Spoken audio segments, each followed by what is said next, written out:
अवधूत चिंतन श्री गुरुदेव दत्त सर्वांना श्री स्वामी समर्थ। स्वामींच्या चरणी एवढीच प्रार्थना करते की स्वामी कृपेने आपल्या मनातील सर्व चांगल्या इच्छा लवकरात लवकर पूर्ण होत आणि आजच्या एका नवीन आणि सुंदर विषयाला सुरुवात करते। तर उद्या आहे वर्षातील शेवटची संकष्ट चतुर्थी आणि प्रत्येक आईने आपल्या मुलांच्यासाठी हा एक उपाय अतिशय पॉवरफुल रेमेडी आहे, उपाय आहे की जो करायचाच आहे, ज्यामुळे मुलांच्या आयुष्यातील प्रत्येक संकट प्रत्येक विघ्न हे गणपती बाप्पांच्या कृपेमुळे दूर होईल आणि तुमच्या मुलांना एक सुंदर आणि छान आयुष्य लाभायला सुरुवात होईल। त्यांच्या आयुष्यातील सर्व प्रकारच्या अडचणी असतील, दुःख असतील, जे काही ते आत्ता सध्या त्रास सहन करत आहेत, ते पूर्णपणे त्रास जे आहेत ते नाहीसे होऊ शकतात तुम्ही फक्त हा एक उपाय केल्यामुळे। तर पहिल्यांदा तर माफी असावी की जवळजवळ 4 ते 5 दिवस झाले आपला एकही व्हिडिओ अपलोड झालेला नाही, कारण दत्त जयंती होती आणि त्यामुळे मी गाणगापूर आणि अक्कलकोटच्या दर्शनाला गेलेले होते। जर कोणाला त्या दर्शनाचे व्हिडिओ हवे असतील म्हणजे पाहायचे असतील तर तुम्ही तशी कमेंट करा, मी नक्कीच थोडे थोडे जिथं दर्शनाला गेलेली त्याचे व्हिडिओ बनवलेले आहेत एकत्रित करून तुमच्यासाठी खास मी तो देखील व्हिडिओ अपलोड नक्कीच करेन। तर चला विषयाकडे वळूयात। काय करायचं आहे, उद्या सकाळ लवकर उठायचं आहे, शुचिर्भूत व्हायचं आहे। तुम्ही उपवास करा किंवा करू नका, तुमची इच्छा आहे, मात्र मुलांच्यासाठी हा उपाय करणं अतिशय गरजेचं आहे आणि प्रत्येक आईने करावा अशी प्रत्येक आईला कळकळीची विनंती देखील आहे। तर काय करायचं आहे, सकाळी लवकर उठायचं आणि पहिल्यांदा गणपती बाप्पांना अभिषेक घालायचा आहे आंघोळ वगैरे झाल्यानंतर। आता हा अभिषेक घालत असताना तुम्हाला सातत्याने अथर्व शीर्षाचं पठण करणं गरजेचं आहे।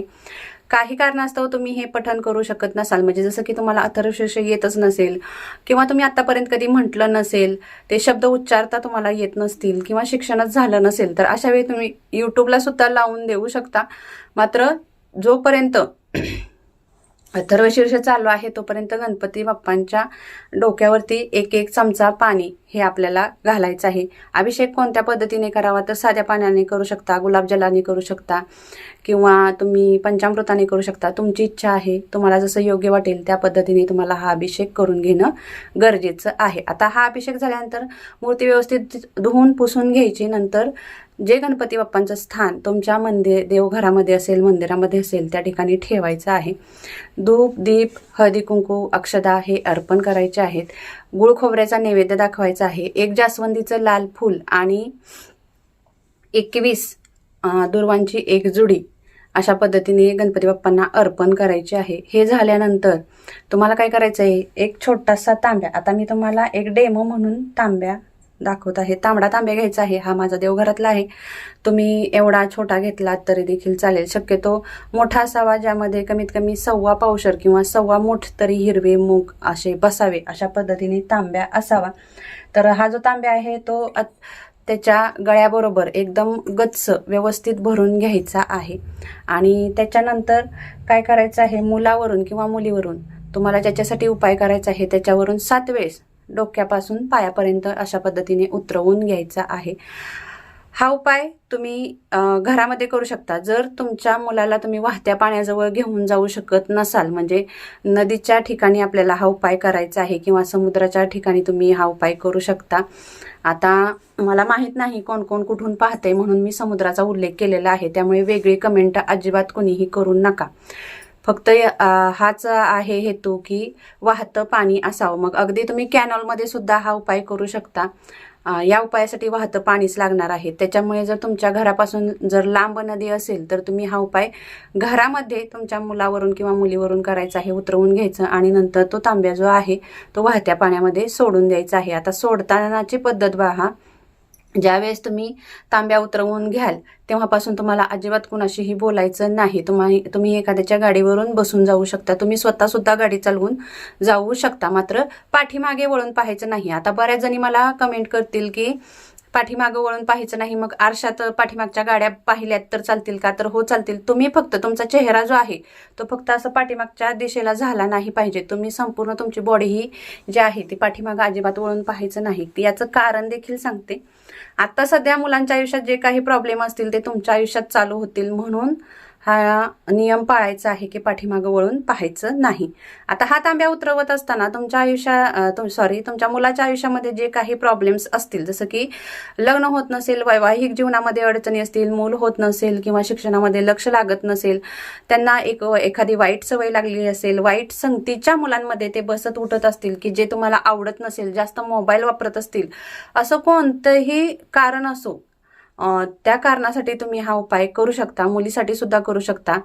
जर एखाद्याची आई नसेल तर अशा वेळी त्याच्या वडिलांनी उपाय केला तरी देखील चालेल, किंवा आत्याने केला तरी चालेल, बहिणीने केला तरी सुद्धा चालेल, किंवा आजीने केला तरी देखील चालेल. तर हे उतरवून घ्यायचं. उतरवून घेत असतानाच तुम्हाला ते सगळ्या अडचणी बोलायच्या आहेत ज्या त्याच्या आयुष्यामध्ये आत्ता सध्या चालू आहेत, की हे गणपती बाप्पा, याच्या आयुष्यामध्ये अमुक अडचण आहे आणि ती पूर्णपणे नाहीशी व्हावी. त्याच्यावरचं जी संकट आहे ते विघ्न आहे, जी अडचण आहे ते पूर्णपणे नाहीशी व्हावी, याच्यासाठीच मी हा उपाय करत आहे, असं गणपती बाप्पांना सांगायचं आहे पूर्ण श्रद्धेने. पहा, दगडात सुद्धा देव दिसतो जर आपली श्रद्धा त्या पद्धतीची असेल तर. आणि अगदी तुम्ही सोन्याची जरी मूर्ती आणली आणि तुमची जर श्रद्धाच नसेल तर अशा वेळी तुम्हाला देव दिसत नाही. आपला जशी दृष्टी असते त्याप्रमाणेच आपल्याला सृष्टी दिसायला सुरुवात होते. त्याच्यासाठीच आपल्याला आपली दृष्टी जी आहे ती अतिशय पवित्र, छान आणि सुंदर ठेवणं गरजेचं आहे. तर अशा पद्धतीने हा उपाय करायचा आहे. आता हे झाल्यानंतर काय करायचं आहे, तुम्ही मला वाहत्या पाण्याजवळ जायचं आहे. तो तांब्या असा हातामध्ये घ्यायचा, नदीकडे पाहायचं आहे. एकतर तुम्ही पूर्व दिशेला तोंड करा किंवा पश्चिम दिशेला करू शकता, उत्तरेला करू शकता. दक्षिणेला अजिबात तोंड करून उभं राहायचं नाही. वाहत्या पाण्यामध्ये 5 पावलं जायचं आणि नंतर पूर्व, पश्चिम किंवा उत्तर दिशेला तोंड करून उभं राहायचं आहे. तो तांब्या असा हातामध्ये घ्यायचा आणि पुन्हा एकदा आपल्या मुलाचा किंवा आपल्या मुलीचा चेहरा डोळ्यासमोर आणायचा आहे. व्हिज्युअलायझेशन करायचं आहे. म्हणजेच काय तर आपल्याला बऱ्याच अशा आठवणी असतात की जसं की आपण शाळेमध्ये जातो, ज्यावेळी गेलेलो असतो, अगदी कॉलेज असो किंवा हायस्कूल असो, त्या आठवणी जशा आपल्या आधीमधून आपल्या लक्षामध्ये येतात, त्या पद्धतीने आपल्याला संपूर्ण आपल्या मुलीची बॉडी जी आहे ती फील करायची आहे. डोळे झाकून असं अनुभवायचं आहे की समोरच आपलं बाळ जे आहे ते उभं राहिलेलं आहे, असं मनापासून, अंतःकरणापासून बाळाची आठवण काढायची आहे. आणि नंतर पुन्हा एकदा असं स्वतःला जाणवून द्यायचं आहे की मी माझ्या बाळावरूनच हे उतरवत आहे. अशा पद्धतीने 7 वेळेस उतरवून घ्यायचं. अशा पद्धतीने की आता आपला मुलगा समोर उभा आहे किंवा आपली मुलगी समोर उभी आहे आणि त्याच्यावरून आपण हे उतरवत आहोत. हे उतरवून घेतल्यानंतर पुन्हा काय करायचं आहे तुम्हाला, हा जो तांब्या आहे तो वाहत्या पाण्यामध्ये सोडायचा आहे. वाहत्या पाण्यामध्ये सोडताना देखील हे गणपती बाप्पा आजपासून त्याच्या आयुष्यातील सर्व विघ्न, संकट जे आहेत ते पूर्णपणे नाहीशी होऊ देते. हा उपाय तुम्ही मुलाच्या व्यवसायासाठी सुद्धा करू शकता. मुलीचा चांगला संसार व्हावा, सुरळीत चालावा याच्यासाठी सुद्धा करू शकता. ज्यांची मुलं त्यांच्यापासून लांब आहेत, जसं की हॉस्टेलमध्ये असतील, बाहेर शिक्षणासाठी गेली असतील, अशांनी जसं की मी आत्ता म्हटलं की त्यांची आठवण काढायची आहे.